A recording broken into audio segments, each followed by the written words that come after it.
Matters of the African Union now. Tanzania is reported to be the latest African state to ratify the agreement establishing the African Continental Free Trade Area. Now, this is an initiative or a trade pact to form a free trade area that will ultimately connect trading among all African countries. And it basically aims to create a single market for goods and services in order to strengthen the economic integration of the African continent.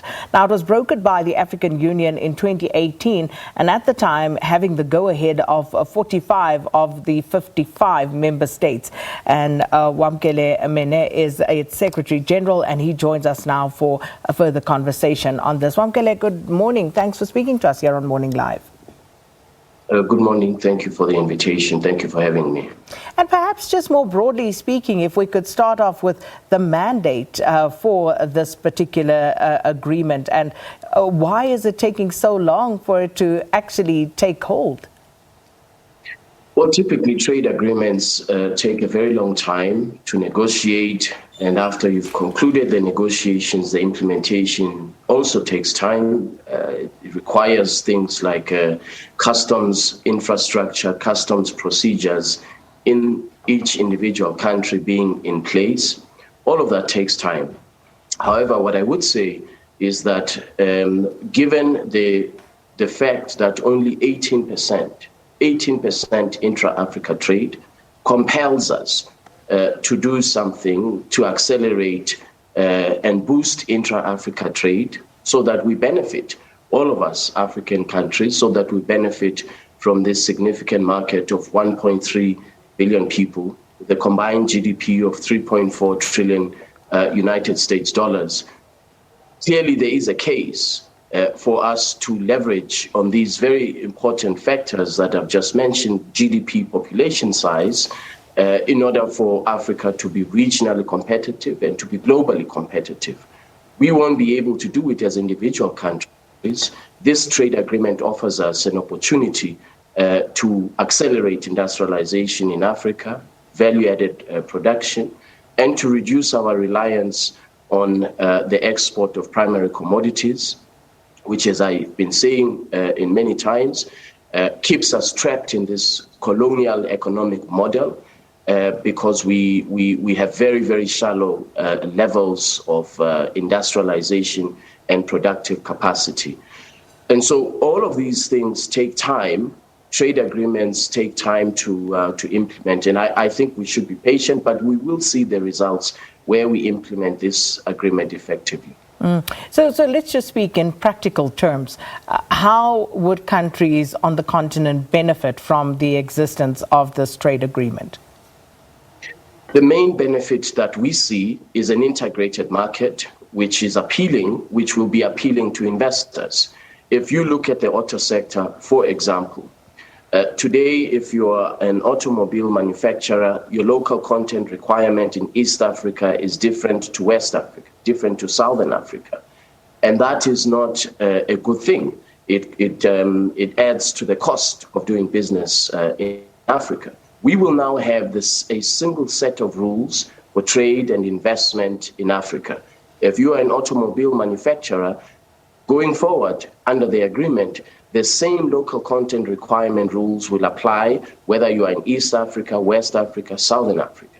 Financial services, the same rules will apply for investment, for commercial presence. If you are a bank, you will know that you are entitled under law, which is the AfCFTA. You will now have predictability and certainty of markets because you will know which market you have an entitlement to enter, under which conditions, and all of these things are pre-negotiated.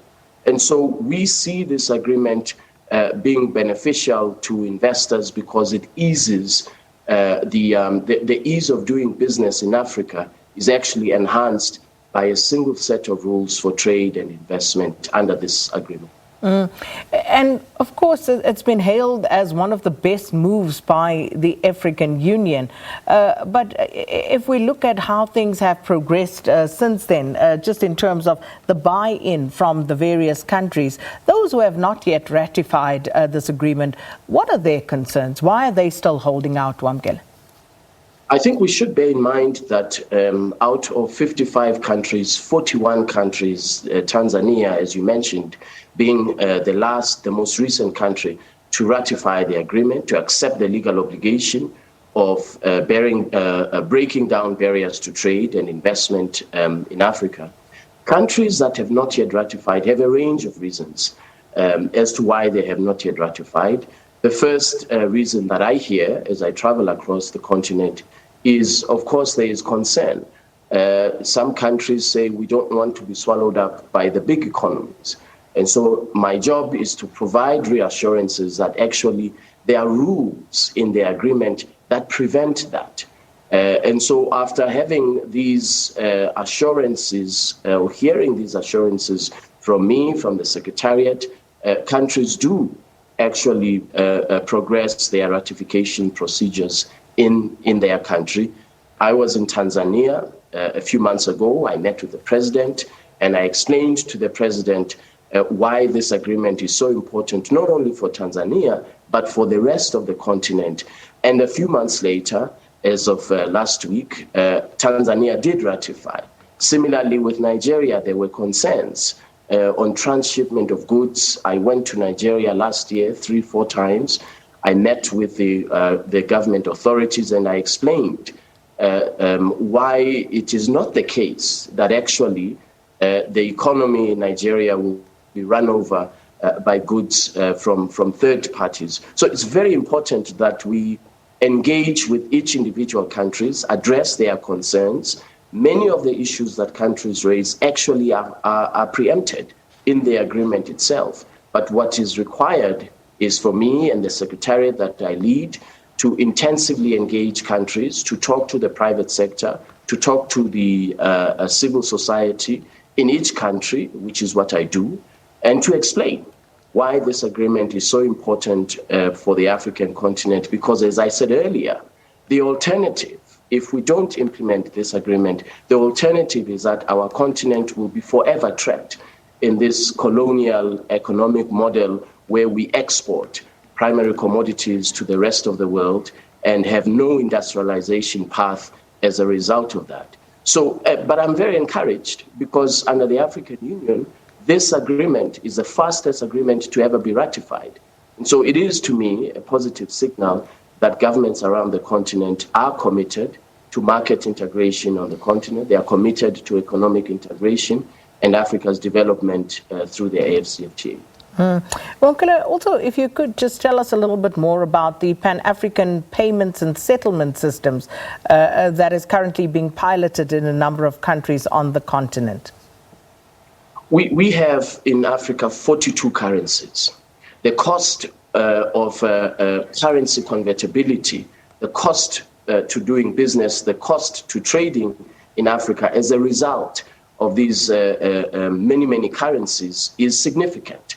Some estimates are that it costs the African economy over $5 billion per year, this issue of currency convertibility. And so ourselves, the AfCFTA and African Bank, we have piloted, we launched the pilot in West Africa, 6 countries, where we have a digital payments platform. You will be in Ghana. You will be able to trade with somebody in Kenya. You will use Ghanaian cedi. African Bank will provide the requisite liquidity for settlement to your counterparty in Kenya. Your counterparty will receive Kenyan shillings without either of you having to pay money to convert the dollar to your local currency or vice versa. This is this will significantly improve the cost and efficiency of doing business and trade in Africa. It will contribute to boosting intra-Africa trade, and Africa will save, as I said earlier, Africa will save in excess of $5 billion per annum.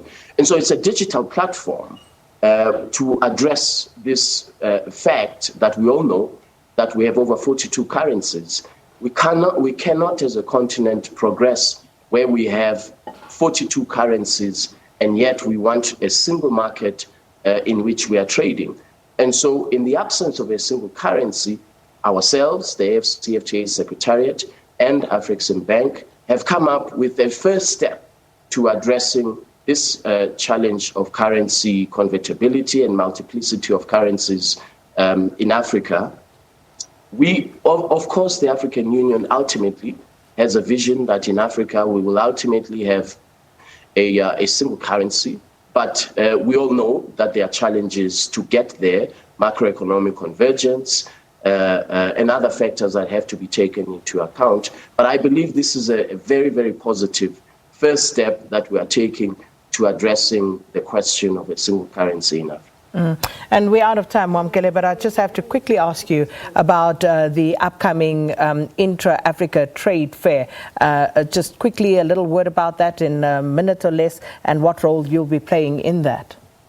The first intra-Africa trade fair was in Cairo in 2018. Over $35 billion worth of trade transactions were concluded.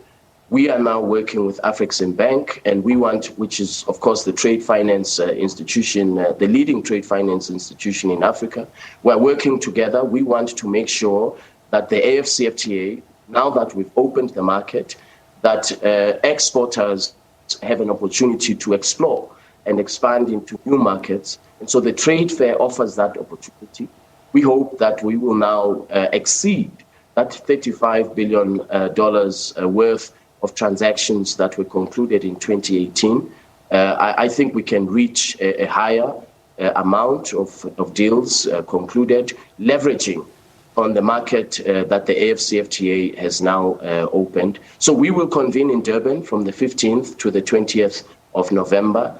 Heads of states will be there. And more importantly, of course, exporters, traders will be in attendance to exhibit their goods and services. All right. Thanks so much for that. That was Wamkele Mene, the Secretary General of the Africa Continental Free Trade Area, updating us on some of the work that has been done since its implementation. Let's go to a quick break.